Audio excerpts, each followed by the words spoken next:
Today we show the initial load and real-time synchronization of a ZOS DB2 to Microsoft SQL Server.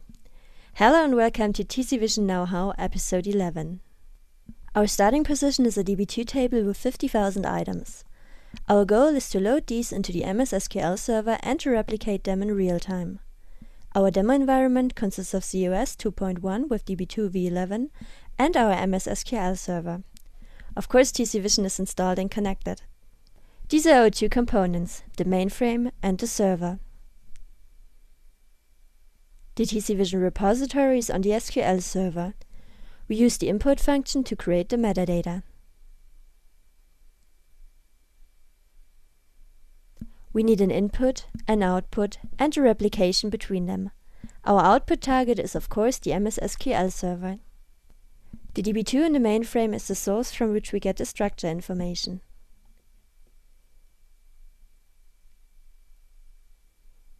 We select the right DB2 and choose to not import compression dictionaries. The catalog tables are read and we can select a table here. Choose different settings and change the output schema. In our example it is called DB2 data and was created on the server in advance. These were the input steps with the graphical interface. Here we see our one-to-one replication with the input, the connections, and the output. After the modeling, tcVision allows us to comfortably create a table.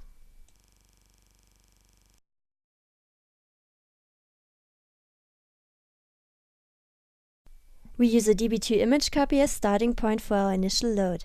This saves the data in compressed form and can be created without access to the database. Here we see the job step to such an image copy. We execute it,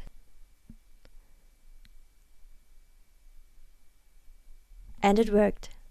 Now to the tasks that make the replication possible.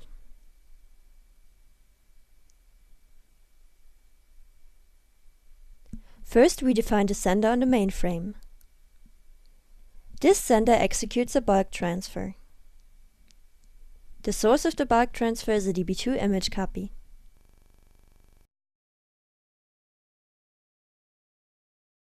The next step is selecting the file.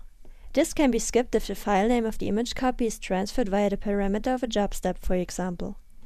The output is stage 0 and remote. Stage 0 avoids processing on the mainframe and therefore saves CPU. The output is our Windows 2016 server and there's a receiver script on the other side. The time has to be indicated because it is not included in the image copy and is needed to find the right repository entry.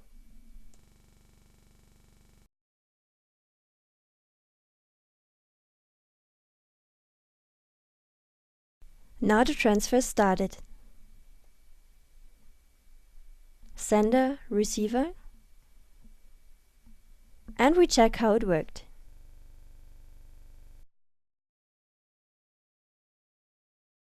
(49,644) datasets were replicated. Let's check the SQL Server whether the data has arrived. We refresh the table view and see the new table. Of course, umlauts and special characters are transferred correctly. Now for the real-time. The processing chain consists of a reader and sender on DB2 and a receiver and writer on the MS SQL Server. The most effective method is used for the MS SQL Server load, depending on the environment.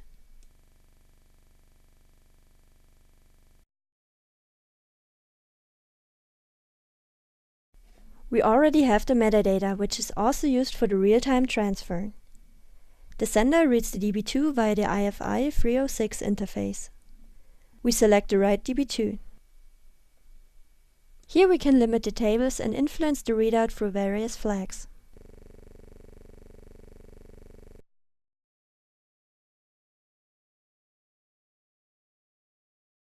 The input details are the connection string to DB2. The output to remote is in stage 0 again to save CPU time. Our partner is a receiver script on the Windows server.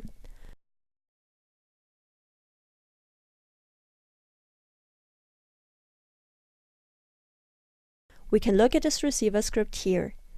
It receives the data from remote, of course with log records from MVS. The output target is defined in a repository. This means that the load method is also defined here.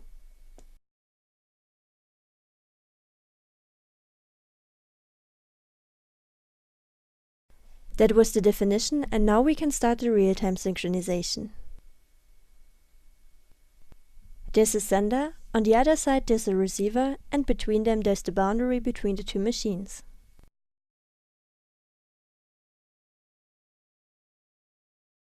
Let's generate a few updates.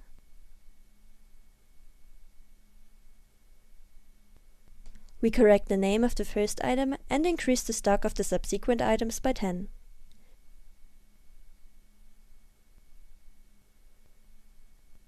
This was processed and we affected 1 and 3 rows. Various statistic methods allow tracking exactly what tcVision was doing.